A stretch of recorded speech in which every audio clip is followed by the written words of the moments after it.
नमस्कार. आज आपण एका महत्त्वाच्या सरकारी निर्णयाबद्दल बोलणार आहोत. जे लोक 2026 मध्ये बदलीची वाट बघत होते, त्यांच्यासाठी एक खूप मोठी बातमी आहे. शासनाने एका नव्या आदेशानुसार काही कर्मचाऱ्यांच्या बदल्या थांबवल्या आहेत. पण असं का झालं? चला सविस्तर जाणून घेऊया. तर झालंय असं की शासनाने एक महत्त्वाचा निर्णय घेतलाय आणि त्यामुळे काही विशिष्ट कर्मचारी गटांच्या ज्या सर्वसाधारण बदल्या होणार होत्या त्या थांबवण्यात आल्या आहेत. आता कोणाकोणावर याचा परिणाम होणार आहे आणि यामागे नक्की काय कारण आहे हेच आपण आज बघणार आहोत. बरं, मग हा निर्णय आला कुठून? तर एका अधिकृत आदेशामधून. चला तर मग थेट त्या परिपत्रकातच डोकावून पाहूया आणि समजून घेऊया की त्यात नेमकं काय लिहिलंय. हे बघा, स्क्रीनवर जे दिसतंय ना, तेच ते मूळ सरकारी परिपत्रक. हे कोणी जारी केलंय? तर महाराष्ट्र शासनाच्या ग्रामविकास विभागाने. आणि तारीख आहे 17 एप्रिल 2026. हा एक अधिकृत दस्तऐवज आहे आणि आपली सगळी पुढची माहिती ह्याच कागदपत्रावर आधारित असणार आहे. आता या आदेशातल्या काही महत्त्वाच्या गोष्टींवर नजर टाकूया. हे परिपत्रक ग्रामविकास विभागाचं आहे हे तर आपण पाहिलंच. याचा विषय अगदी स्पष्ट आहे, जिल्हा परिषदेतल्या कर्मचारी बदल्यांना स्थगिती. पण सगळ्यात महत्त्वाचा आहे तो संदर्भ.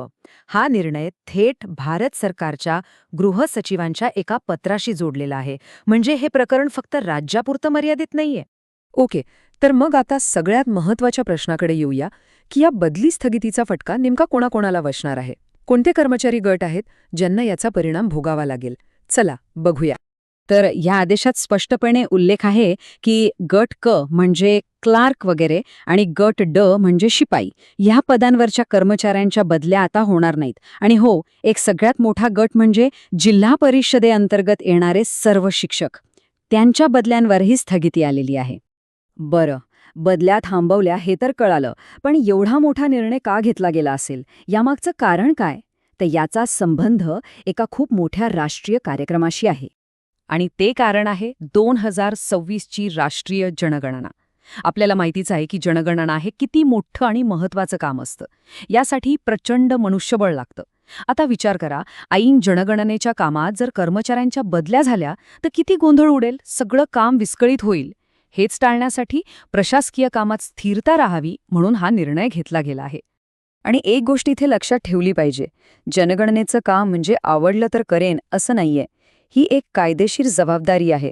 आपला जो जनगणना कायदा आहे 1948चा, त्यानुसार प्रत्येक सरकारी कर्मचाऱ्यासाठी हे काम करणं बंधनकारक आहे. ते त्यांचं वैधानिक कर्तव्य आहे. याला नाही म्हणता येत नाही. ठीक आहे, मग आता हा आदेश तर आला. यानंतर ज्या स्थानिक संस्था आहेत म्हणजे जिल्हा परिषदा, त्यांना काय करायला सांगितलं आहे? त्यांची पुढची पावलं काय असतील? तर बघा, जिल्हा परिषदांना अगदी स्पष्ट सूचना दिलेल्या आहेत. 2 मुख्य गोष्टी करायच्या आहेत. पहिलं म्हणजे या आदेशाची ताबडतोब अंमलबजावणी करायची, म्हणजे बदल्या थांबवायच्या.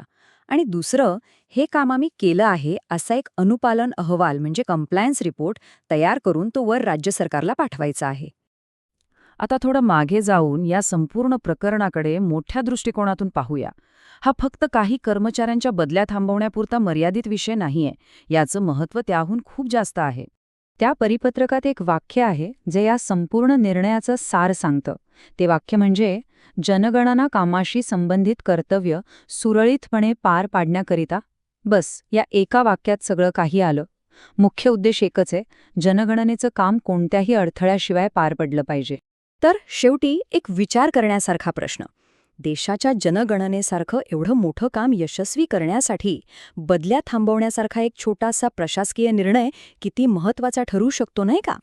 यावरून हेच दिसतं की राष्ट्रीय ध्येय साध्य करण्यासाठी अगदी स्थानिक पातळीवरचे निर्णय सुद्धा किती मोलाचे असतात. यावर नक्की विचार करा.